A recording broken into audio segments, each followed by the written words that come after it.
सोचो जरा, एक सुबह आप उठते हो और पता चलता है कि टीवी पर न्यूज़ बंद है, न्यूज़पेपर ऑलमोस्ट ब्लैंक लग रहे हैं, बड़े बड़े लीडर्स जेल में हैं और आपके फंडामेंटल राइट्स सस्पेंड हो चुके हैं। शॉक लग रहा है ना? लेकिन ये इमेजिनेशन नहीं है।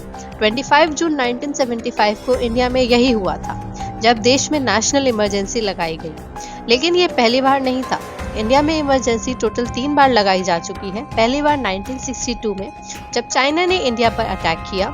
इस इमरजेंसी का रीजन था एक्सटर्नल एग्रेशन और ये नेशनल सिक्योरिटी के लिए लगाई गई थी। दूसरी बार 1971 में, जब इंडिया पाकिस्तान वॉर हुआ और बांग्लादेश लिबरेशन का टाइम था। ये इमरजेंसी भी वॉर बेस्ड थी और पब्लिक ने लार्जली एक्सेप्ट की। तीसरी और सबसे कंट्रोवर्शियल इमरजेंसी थी 1975 वाली इमरजेंसी। इस बार इमरजेंसी लगाई गई थी आर्टिकल 352 के अंदर। रीजन दिया गया इंटरनल डिस्टर्बेंस। उस वक्त प्राइम मिनिस्टर थी इंदिरा गांधी।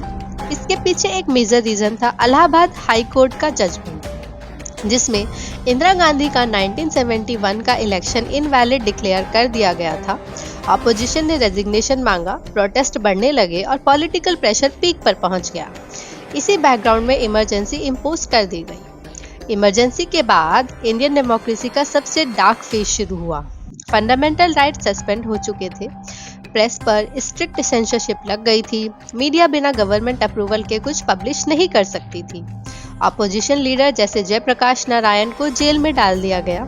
सोचो, अगर आज के टाइम में एक पोस्ट या प्रोटेस्ट करना भी इलीगल हो जाए तो सिचुएशन कैसी होगी। इस पीरियड के कुछ डिसीजन सबसे ज्यादा कंट्रोवर्शियल रहे, जैसे फोर्स स्टेरिलाइजेशन ड्राइव, स्लम डिमोलिशंस और स्टेट पावर का ओपन मिसयूज। इन सब चीजों ने लोगों के मन में एक सीरियस सवाल खड़ा कर दिया, क्या इमरजेंसी देश बचाने के लिए थी या सिर्फ पावर बचाने के लिए। 1977 में अचानक इलेक्शन अनाउंस कर दिए गए और यहाँ पर इंडियन डेमोक्रेसी ने अपनी असली ताकत दिखाई। लोगों ने वोट के जरिए जवाब दिया और इंदिरा गांधी इलेक्शन हार गई। इंडिया को पहली बार नॉन कांग्रेस गवर्नमेंट मिली, इमरजेंसी खत्म हो गई, लेकिन एक स्ट्रॉन्ग लेसन छोड़कर गई। डेमोक्रेसी सिर्फ कॉन्स्टिट्यूशन से नहीं, बल्कि अवेयर और फियरलेस सिटीजन से जिंदा रहती है। अब सवाल आपसे है, क्या 1975 की इमरजेंसी जस्टिफाइड थी या डेमोक्रेसी पर सबसे बड़ा अटैक? कमेंट करके अपना ओपिनियन जरूर बताओ।